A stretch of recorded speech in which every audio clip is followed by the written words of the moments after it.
Vidyasagar education ক্লাসের তরফ থেকে তোমাদের সকলে আমার আন্তরিক শুভেচ্ছা। আজকে আমরা যে ক্লাস করব ইংলিশ, ক্লাস 9 ইংলিশ। দেখো, আমরা আগের একটা পর্বে ইংলিশের অটম কবিতাটা রিডিং এবং মানে পড়েছিলাম। আজকে আমরা কি করব, আজকে তার কোশ্চেনগুলো নিয়ে আমরা আলোচনা করব। অটম, অটম মানে জানো তোমরা শরৎকাল। এবার দেখো প্রশ্নগুলো নিয়ে আমরা আলোচনা করছি। প্রথমে দেখো তোমরা পেজ নাম্বার 20 পেজটা করলো। 20 পেজে দেখো এক্সারসাইজ 1, অর্থাৎ এক্সারসাইজ 1 এর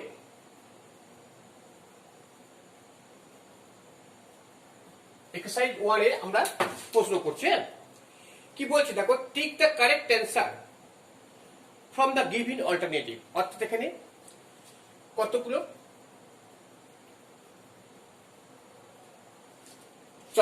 চয়েসেবল প্রশ্ন থাকবে, সেখানে আমরা কারেক্ট অ্যান্সারটা আমরা ঠিক করে দেবো। দেখো প্রথমে লেখা আছে, all through the day the fitful gust shake the. All through the day the fitful gust shake the. কি অর্থাৎ অল থ্রু দ্য ডে মানে, অল থ্রু দ্য ডে মানে কি সারাদিন। অল থ্রু দ্য ডে মানে সারাদিন। দ্য ফিটফুল গাস্ট মানে কি, ফিটফুল গাস্ট হচ্ছে দমকা বাতাস। দমকা বাতাসটা কি করছে, শেক মানে কাঁপুনি, কাঁপিয়ে দিচ্ছে। সারাদিন ধরে দমকা বাতাসটা কাঁপিয়ে দিচ্ছে, মানেটা বুঝতে পারছে তো? তাহলে অল থ্রু দ্য ডে সারাদিন ধরে, the fitful gust shake the দমকা বাতাসটা কাঁপিয়ে দেয়। কি এখানে তোমার 4টে অপশন আছে। একটা হচ্ছে উইন্ডো পেন। উইন্ডো পেন মানে হচ্ছে জানলার শার্সি। কার্টেন, কার্টেন মানে হচ্ছে পর্দা। আর কেসমেন্ট মানে জানালা। আর ডোর মানে দরজা। তাহলে কি 4টের মধ্যে আমরা কোনটা পাচ্ছি? দেখো, উইন্ডো পেন কাঁচের শার্সির মধ্যে দমকা বাতাসটা, না কার্টেন মানে পর্দা, না কেসমেন্ট মানে জানলা। তাহলে আমরা দেখো একের উত্তরটা আমরা পাচ্ছি। একের এটা আমরা লিখবো, দেখো কেসমেন্ট জানালা। কেসমেন্ট অর্থাৎ জানালা, এই যে দমকা বাতাসটা সারাদিন ধরে কাঁপুনি দিচ্ছিল। এবার দেখো 2 নম্বরটা দেখো, the poet loves to see the shaking twig dance till the. The poet loves, কবি ভালোবাসেন, টু সি দেখতে। কবি ভালোবাসেন, the poet loves to see দেখতে, the shaking twig dance till the. অর্থাৎ কি হচ্ছে, কম্পমান পল্লবের নৃত্য দেখতে ভালোবাসেন। কত? টিল দ্য, যতক্ষণ না, টিল দ্য যতক্ষণ না coming of dawn. Coming of dawn মানে কি, ভোর আসছে পর্যন্ত, না এন্ড অফ নাইট রাত্রি শেষ হচ্ছে, না এন্ড অফ আফটারনুন বিকেল শেষে, না শার্ট অফ ইভিনিং মানে সন্ধ্যে শেষ হয়ে যাচ্ছে। অর্থাৎ সন্ধ্যে শেষ পর্যন্ত। কোনটা হবে এখানে? এখানে দেখো 2 দাগে ডি একটা করবে, 2 দাগে ডি। অর্থাৎ কি বলছে, shirt of F, shirt of F. ঠিক আছে। এবার দেখো 3 নম্বরটা। 3 নম্বরটা একটা একের দাগেরটা উত্তর হবে, এটা আসলে সি হবে। হ্যাঁ, 3 নম্বরে কি বলছে দেখো, দি স্প্যারো স্যাট অন দা। অর্থাৎ চড়ুই পাখিটা বসছিল কোথায়? কটেজ রিক মানে কুটিরের চূড়ায়, না হাউস টপ বাড়ির মাথায়, না মসি এলম ট্রিজ মানে শ্যাওলা ভর্তি গাছ, এলম গাছে, না কেসমেন্ট মানে জানালা। অর্থাৎ স্প্যারোটা আমরা এখানে পেয়েছি। স্প্যারো এখানে কথাটা, এখানে কোথা হবে? দ্য স্প্যারো স্যাট, এটা বলছিল কটেজ রিক। অর্থাৎ 3 দাগের এ একটা হবে। 3 দাগের এটা হচ্ছে কটেজ রিক।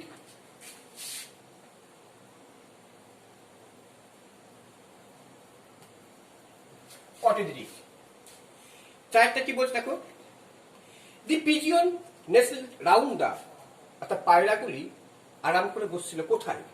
কেজে মানে খাঁচাতে, না কট মানে কোট মানে বাসায়, না ব্রাঞ্চ মানে ডাল, না হেত মানে উসর জমিতে। এটা কোথায় হবে? চারের দাগে দেখো, চারের দাগে বি, অর্থাৎ এটা চারের দাগে বি এর উত্তর হবে, এটা কট। পাঁচের দাগে দেখো, দি কক ওয়াজ ক্রাউইং আপন দা, দি কক ওয়াজ ক্রাউইং আপন দা, মোরগটি ডাকছিল কোথায়? ডাংহিল জঞ্জালের গাদাতে, না লি ঘাস ভর্তি মাঠে, না ট্রি ট্রপস গাছের মাথায়, না মিল সেলস মানে কি শস্যগুলো পেশায় করা হয় কলেতে, ফলের পাকায়। তাহলে এখানে কোথায়? না ককটা ডাকছিল ডাংহিল, অর্থাৎ পাঁচের দাগে এ, ডাংহিল নোংরা আবর্জনার মধ্যে, অর্থাৎ যেখানে জঞ্জালগুলো জড়ো করা আছে সেইখানে মোরগগুলো ডাকছিল। ছয়টা দেখো, দি গ্রান্টিং পিগস মানে গ্রান্টিং হচ্ছে ঘোট ঘোট করা, ওই পিগ মানে শুকরগুলো কি করছিল?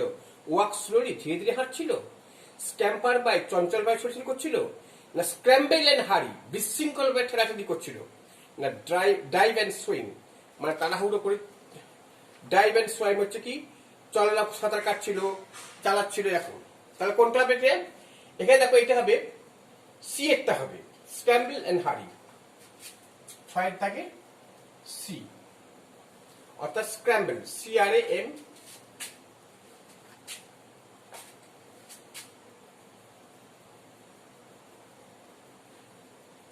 স্ক্র্যাম্বেল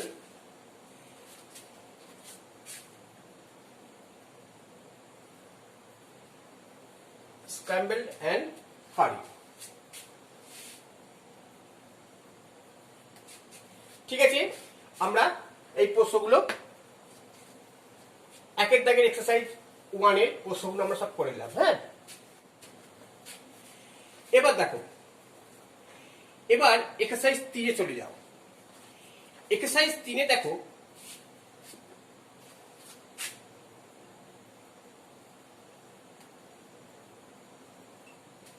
এক্সারসাইজ 3 দেখো, এক্সারসাইজ 3 এ কি বলছে? State whether the following sentence are in active or passive voice. বলছে state whether the following sentence, নিচের সেন্টেন্সগুলো বলো অ্যাক্টিভ না প্যাসিভ। এখন এখানে আমরা একটা কি বলছে? So Anil will visit his grandmother's house. এটা কি হবে? অনিল উইল, আমি দেখো লিখছি Anil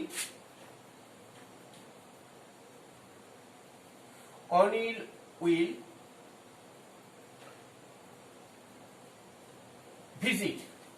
Onil will visit his grandmother's.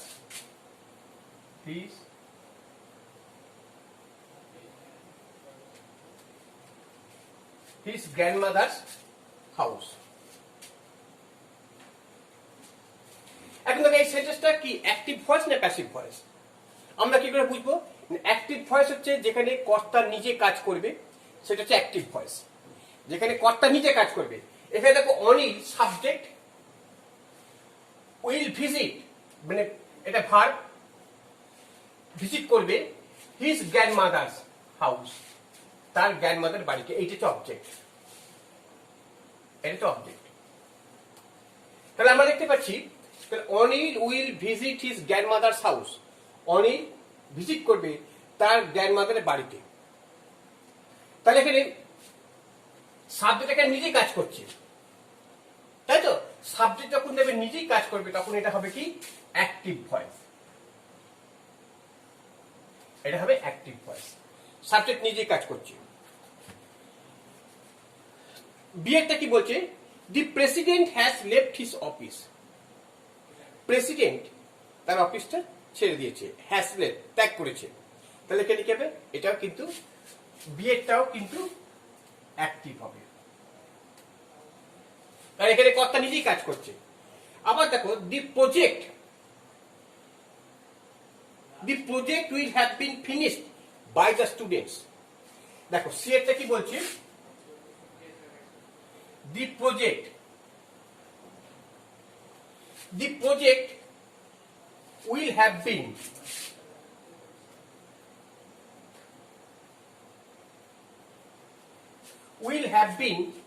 finished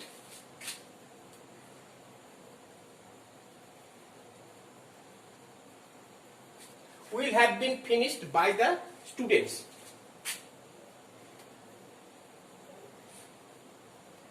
তাহলে দেখো এখানে কি বলছে, দি প্রজেক্ট মানে একটা প্রজেক্টটা নিজে কাজ করতে পারে না, প্রজেক্টে কেউ করাচ্ছে। প্রজেক্ট মানে বিভিন্ন প্রকল্প। উইল হ্যাভ বিন ফিনিশড হবে বাই দ্য স্টুডেন্টস, ছাত্রদের দ্বারা। তাহলে এখানে এই যে বাই থাকলে এটা আমরা করব কি, প্যাসিভ ভয়েস করব। এটা আমরা করব প্যাসিভ ভয়েস, ঠিক আছে।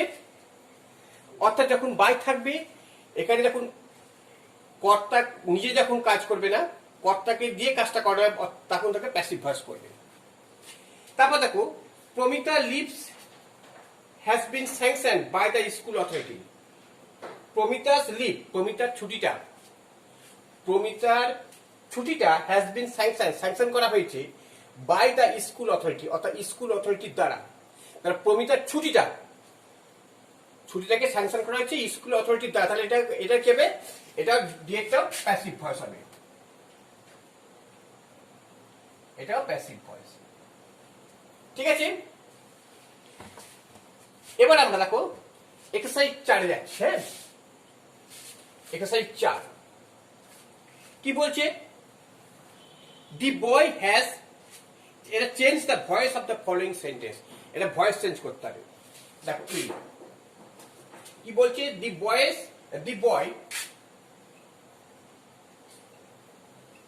বয় has read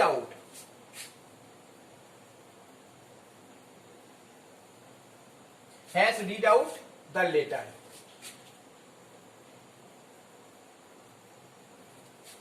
The boy has read out the letter. এটা কি হবে? এটা এখানে দেখো বালকটা হ্যাজ পড়েছে তার জিজিটা, তাহলে এটা সাবজেক্ট, এইটা হচ্ছে অবজেক্ট, আর এটা হচ্ছে ভার্ব। তাহলে আমাদের কি হবে, এটাকে আমরা তাহলে কি কোন সাবজেক্ট আছে দেখে নি। এটাকে বালকটা নিজে কাজ করছে, তাহলে এটা অ্যাক্টিভ ভয়েস আছে। তাহলে এটাকে প্যাসিভ ভয়েসে নিয়ে আসবো, তাহলে কি হবে, দি লেটারটা আগে নিয়ে আসবো, দি লেটার। এইবার দেখো ভার্বটা কি করবে, এখানে হ্যাজ থাকলে, দি লেটার হ্যাজ থাকলে কি করবে, এটাকে আমরা দেখো হ্যাজ থাকলে হ্যাজ বিন করব। হ্যাজ থাকলে the letter has been read out by the boy. এটা পেলাম, বাই দ্য বয়। এবার দেখো বিয়েটা কি বলছে দেখো, I shall have bought a cricket bat by tomorrow. তারপরে I shall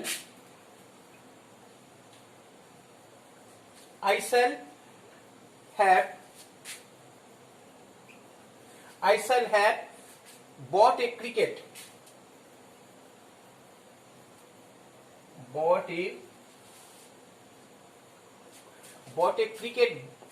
bat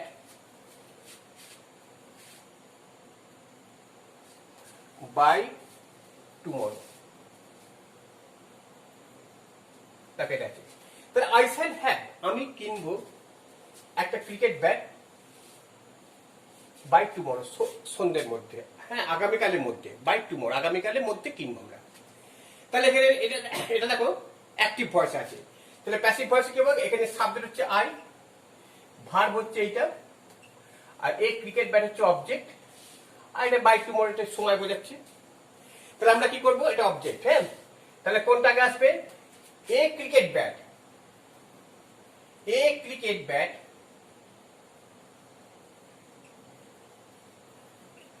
এবার দেখো এ ক্রিকেট ব্যাট, তারপর শ্যাল কি হবে, দেখো shall have been A cricket bat shall have been bought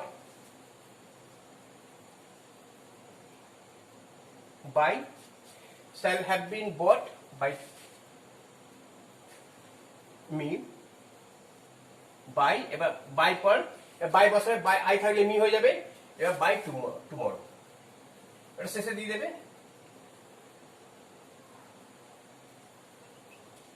ঠিক আছে, তাহলে আমরা দেখতে পেলাম এটা হচ্ছে সি একটা। তারপর দেখো তারপর কি বলছে, the football team will put up a brave fight. এটা দেখো কি হচ্ছে ডি একটা, যেটা দেখো the football team, the football team, the football team will put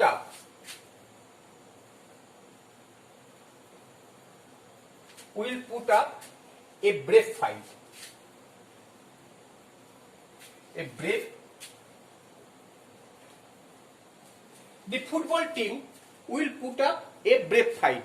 তাহলে কি হবে এখানে, কোনটা এ ব্রেভ ফাইট তার আগে চলে আসবে, এটা অবজেক্ট, তাহলে এ ব্রেভ ফাইট, এ ব্রেভ ফাইট, এ ব্রেভ ফাইট। এবার দেখো ভার্ব কি আছে উইল, তাহলে সেবে এ ব্রেভ ফাইট কেবে উইল, বা এখানে ব্রেভ ফাইটে উইল, এখানে ফুটবল টিমে উইল হয়ে যায়, এখানে স্যাল করে দেবেন, shall be put up, shall be put up by the football team, by the football team।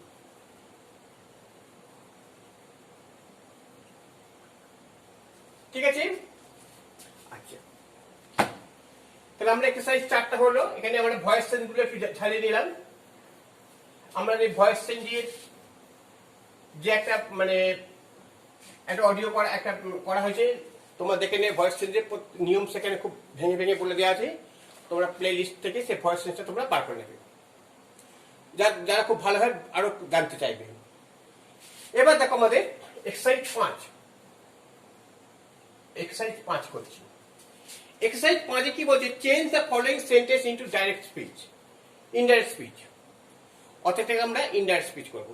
Narration change এটাকে বলা হচ্ছে, প্রথমে দেখো এ লিখি, হ্যাঁ এটা দেখো, I said to him, I said to him, I said to him, will you share,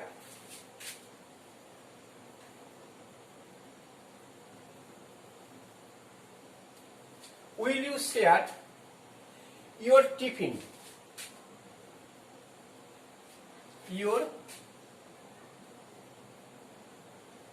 your tiffin with me।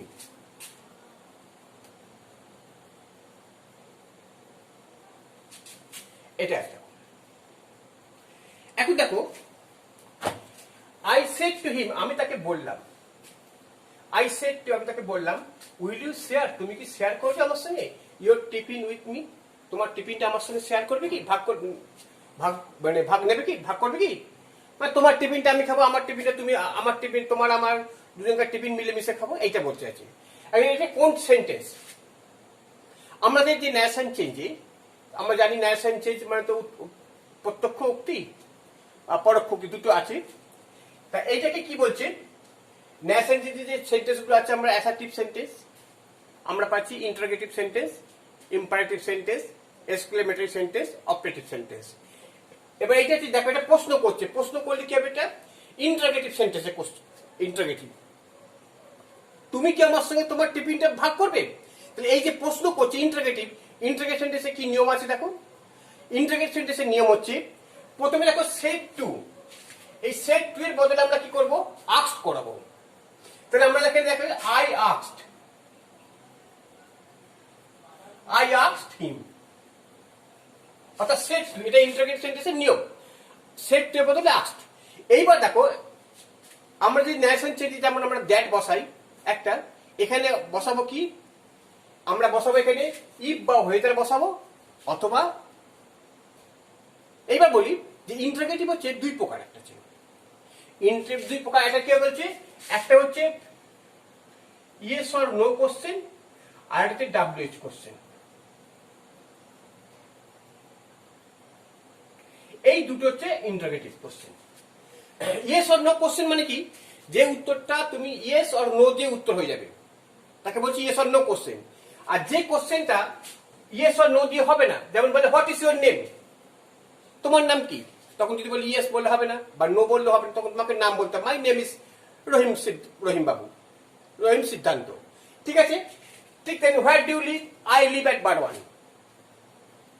I live in Barwan, হ্যাঁ, বা আই লিভ অ্যাট, একটা গ্রামের নাম দিয়ে দেবে at Sultanpur in the district of Barwan. তাহলে দেখতে পাচ্ছি আমরা ইয়েস অর নো কোশ্চেন। এখানে এখানে কোন সেন্টেন্সটা আছে, ইয়েস অর নো না ডাব্লিউএস? ডাব্লিউএস তাহলে দেখো who, which, what, how, where, when থাকবে। তাহলে এখানে দেখতে পাচ্ছি তুমি কি আমার সঙ্গে তোমার টিফিনটা শেয়ার করবে, তাহলে এটা হচ্ছে ইয়েস অর নো কোশ্চেন। তাহলে ইয়েস অর নো কোশ্চেনে তাহলে কি হবে, ইয়েস অর নো কোশ্চেনে দ্যাটের বদলে ইফ বসাবে, বা ওয়েদার কি বসাবে, ডাব্লিউএইচই টিএইচ এর ওয়েদার। ইফ, ইফের পর কি বসাবে, ইফের পর কর্তা বসাবে। এবার এই এখানে কর্তা কি, এখানে কর্তা আছে দেখো ইউ, তুমি। এবার দেখো ইউটা কি হবে, ইউটা কোন পার্সন, ইউটা হচ্ছে সেকেন্ড পার্সন, ইউটা হচ্ছে এখানে সেকেন্ড পার্সন। যদি সেকেন্ড পার্সন হয় তাহলে সেটা কি হবে, অবজেক্ট অনুসারে এটা চেঞ্জ হবে। যদি এটা সেকেন্ড পার্সন হয়, এখানে এখানে সাবজেক্টটা, তাহলে অবজেক্ট অনুসারে এখানে অবজেক্টে হিম, সাবজেক্ট হচ্ছে আই, ঠিক আছে। তাহলে সেকেন্ড পার্সন হলে তাহলে ইউ, ইফ, ইফের পর তাহলে ইউটা কি হবে, সেকেন্ড পার্সন, তাহলে সেটা কি হবে, অবজেক্ট অনুসারে চেঞ্জ হচ্ছে, অবজেক্ট হচ্ছে হিম, তাহলে ইফের পর তাহলে কি বসবে, এটাকে হি বসাবে, হিম তো বসবে না, ইফ হি, ইফ হি বসালাম। এইবার কি বসাবে দেখো, তাহলে আমরা এইটা বসালাম ইয়েস অর নো কোশ্চেনের জন্য, তারপর সাবজেক্ট বসাবো। এবার সাবজেক্টে দেখে নেবো কোন পার্সন আছে, সেই পার্সন অনুযায়ী আমরা চেঞ্জ করবো। যদি ফার্স্ট পার্সনের সাবজেক্ট অনুসারে চেঞ্জ হবে, ঠিক আছে। আচ্ছা এইবার হি, এবার ভার্ব বসাবো। ভার্ব এখানে কি আছে, উইল, উইল তো। এইবার দেখে নেবে এই উইলটা কি বসবে, এখানে যে টেন্সটা আছে দেখবো কোন টেন্স, এটা কোন টেন্সে আছে, এটা দেখো পাস্ট টেন্সে আছে, তাহলে উইলের পাস্ট টেন্স হবে কি হবে, উড। তাহলে ইফ হি উড, উইলের পাস্ট টেন্স হচ্ছে উড। এবার দেখো ইফ হি উড পেলাম, এবার শেয়ার, শেয়ার বসালাম, তারপর কি বসাবে, এইবার কি বসে দেখো, এইবার ইয়োর, ইয়োরটা কি, ইয়োর মানে তোমার, এখানে তোমারটা তাহলে কি হবে, তোমার টিফিন, মানে আই সেড টিফিন, তাহলে হিজ, হিজ টিফিন, মানে তাহার টিফিনটা কি হবে, উইথ, উইথ মি, ঠিক আছে। এবার দেখো বিয়েরটা, বিয়েরটা কি বলছে, এখানে দেখো তোমাদের যে ন্যাশনাল দিয়েছে সব কটা সেন্টেন্স অনুযায়ী দিয়েছে একবারে, এটা শুধু প্র্যাকটিসের উপর। কারণ আমরা ন্যাশন চেঞ্জ আমরা শিখেছি, তোমরা ন্যাশন চেঞ্জের যে আমাদের যে ভিডিওটা করা আছে তোমরা খুব ভালোভাবে দেখবে। এখানে দেখো বিয়েরটা কি বলছে, Anjana's mother shed,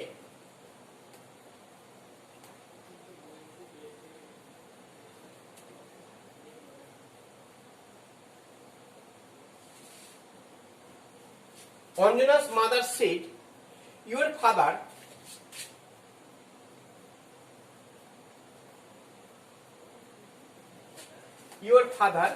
has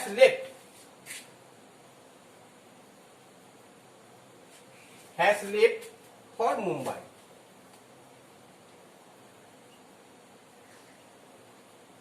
Has left for Mumbai. এবার দেখো এইটা, এটা কি সেন্টেন্স আছে, অঞ্জনার মা বলল your father has left for Mumbai, তোমার বাবা মুম্বাই থেকে রওনা হয়েছে। এটা কি সেন্টেন্স, এটা দেখো কোনো প্রশ্ন করছে না, কোনো আদেশ অনুরোধ উপদেশ কিচ্ছু করছে না, এটা শুধুমাত্র একটা সিম্পল সেন্টেন্স। তাহলে কি হবে এটা, Anjana's mother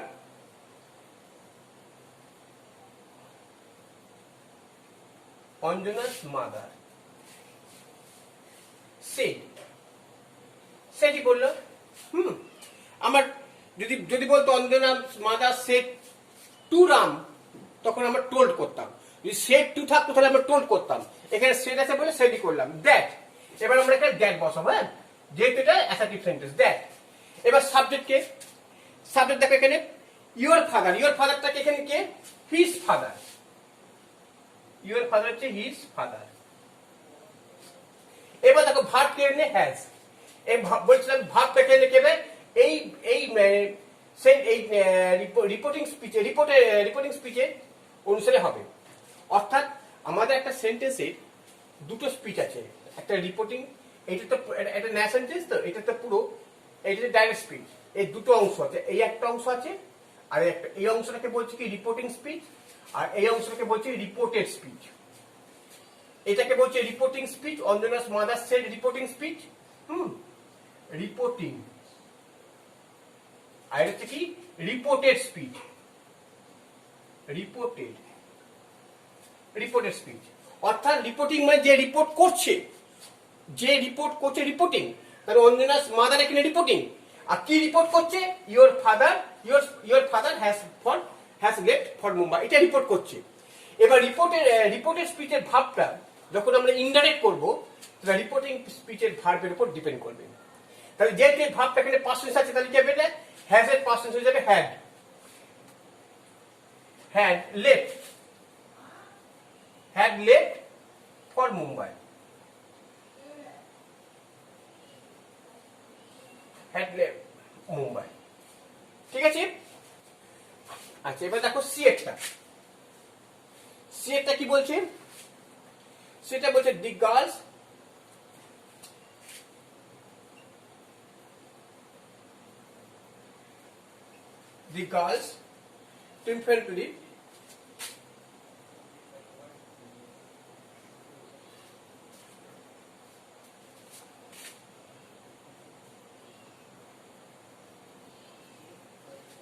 triumphantly said,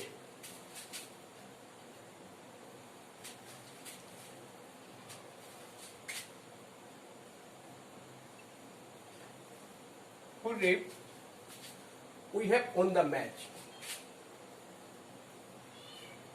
we have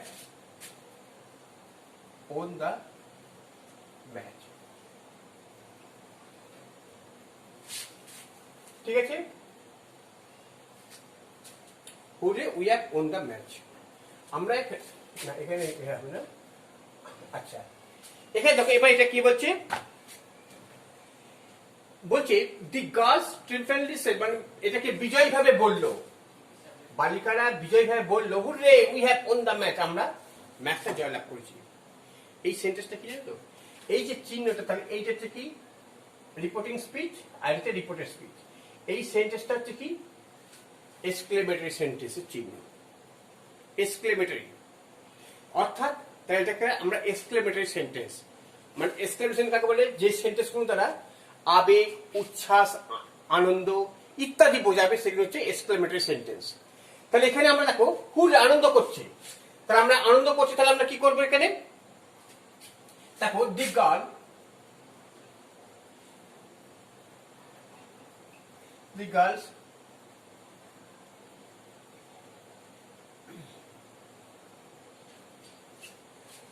triumphantly মানে বিজয়ী ভাবে, এটা এক ভাব আছে, হ্যাঁ এক্সক্লেম করে দাও, হ্যাঁ triumphantly exclaimed, যেটা এক্সক্লেমড আছে, এক্সক্লেমেটরি সেন্টেন্স এক্সক্লেম।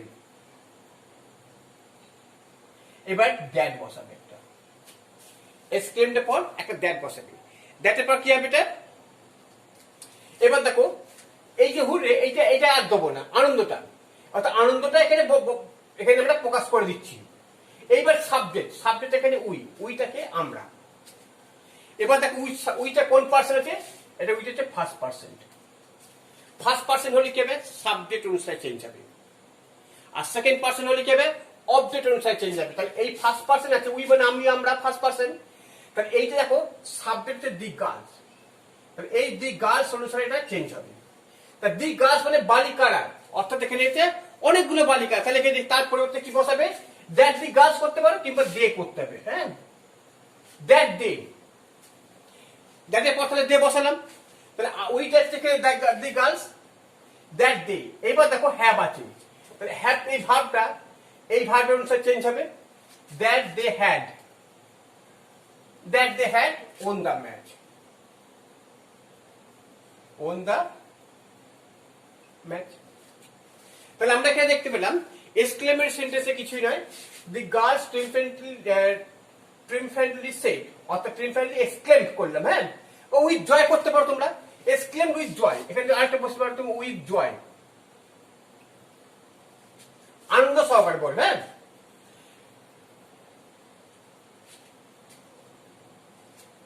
তাহলে কি হবে? এটা পুরো বাদ দিয়ে the boy exclaimed triumphantly exclaimed with joy that they had won the match. আচ্ছা, এবার ডিএটটা দেখো। ডিএটটা কি বলছে? হি সেজ,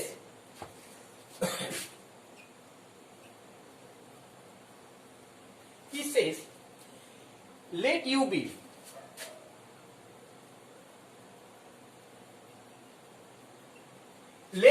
be successful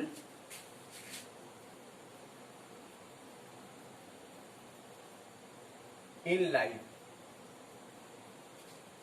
Let you be successful in life. এখন দেখো, এটা কিন্তু অপারেটিভ সেন্টেন্স, অর্থাৎ জীবনে সাকসেসফুল হওয়ার জন্য তোমাকে বলছি। তাহলে এটা কি হবে এটা বলো? এটা দেখো, যখন দেবে এটা ইচ্ছা প্রকাশ করছে, এটা ইচ্ছা বা প্রার্থনা মানে প্রকাশ করছে, তাহলে কি হবে এটা? হি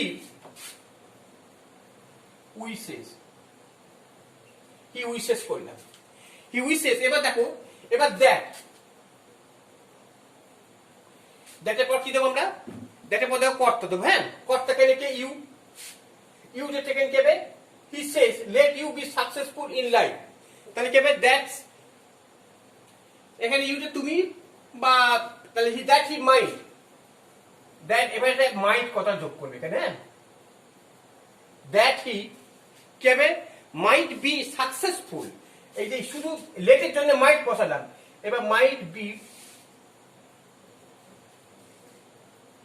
successful in life, might be successful in life। ঠিক আছে,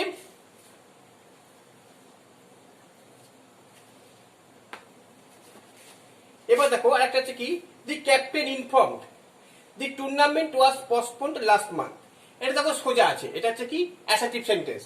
দি ক্যাপ্টেন ইনফর্ম করতে পারো that the tournament had been বা postponed last month. that the tournament was postponed last month। ঠিক আছে, এইভাবে করবে তোমরা। তাহলে আমাদের এখানে যে অনুশীলনীগুলো করালাম, এর পরে যে অনুশীলনীগুলো সেগুলো সবই করাবো। তোমরা এগুলো ভালো করে ভয়েস চেঞ্জ আর ন্যায় সেন্টেন্সটা তোমরা আরো ভালো করে বোঝার জন্য আমাদের যে ন্যায় সেন্টেন্স আর ভয়েস চেঞ্জ যেটা করানো হয়েছে সেগুলো তোমরা অবশ্যই তোমরা দেখবে। তাহলে সমস্ত যে তোমরা ন্যায় সেন্টেন্স আর ভয়েস চেঞ্জটা খুব ভালো করে বুঝতে পারবে, এবং অনুশীলনী যে অটমটা তোমরা একটু ভালো করে পড়বে। ঠিক আছে।